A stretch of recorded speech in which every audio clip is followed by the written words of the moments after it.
This morning, The Revolutionary, a new book about Samuel Adams by Pulitzer Prize winner Stacy Schiff. Perhaps no member of the American Revolution is less understood than the man who Jefferson called the leader of it. Part of that's because Samuel Adams didn't want to be remembered. Part of that's because of what we've turned him into, a hothead, a brand of beer. The truth, thankfully, is far more interesting, as we found out at the Old South Meeting House on the Freedom Trail in Boston. I mean, what brought me to this book in large part was how little we knew about him. We all recognize the name. We know so little about him. First things first, please try not to call him Sam. His enemies later refer to him as Sam Adams in a somewhat derogatory way. So when he's written off by 19th century historians, he tends to become that incendiary Sam Adams. So it's a little bit of a term of disrespect, I think. Sam was first used as a brush-off. Later in our times, a beer. Hey, buddy, you want a Sam Adams? In fact, Samuel Adams' legacy is far more consequential than the portrait on the front of a bottle. Jefferson said he was the most important part of the revolution. Did I get that right? You did. He says he's basically, if there had been a leader, that man was Samuel Adams. And he calls him the earliest, the most active, and the most persevering patriot. This was his place.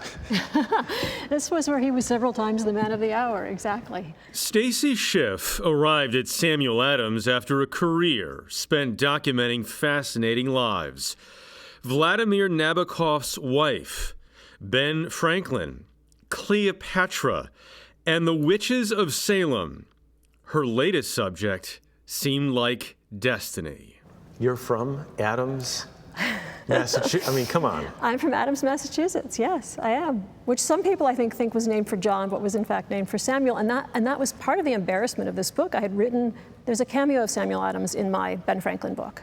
And at one point it occurred to me that I knew embarrassingly little about this person about whom I had written, and that it was even more embarrassing because, in fact, yes, I am from Adams, Massachusetts.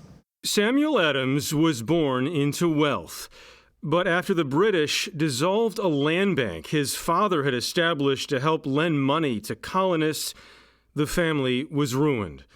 For the first 40 years of his life, many considered Samuel Adams a failure, until the man met the moment. Starting with the imposition of the Stamp Act in 1765 to the Boston Massacre, Adams operated behind the scenes to rile up the citizenry, most influentially as a newspaper opinion writer, almost always using assumed names. Adams was a master manipulator of the news. I would say master propagandist is probably, the two words that best characterize him. I mean, he does that. You probably see that best after the Boston Massacre. The trials have taken place. The British soldiers who had fired on civilians are tried. All but 2 of them are found to be innocent. And Adams then goes to the press and relitigates the entire case, making everyone seem guilty. And in fact, convincingly so. That's Sam Adams. Yes, that's Sam Adams. And whatever's happening here tonight, he's the one man who holds the key to the situation. The Boston Massacre eventually led to the Boston Tea Party, reenacted here in 1953 for the CBS series You Are There. If we fail here, the whole revolution, all that we've planned for years, will die. 3 ships in the harbor, 3 teams of men. We don't know precisely who they are.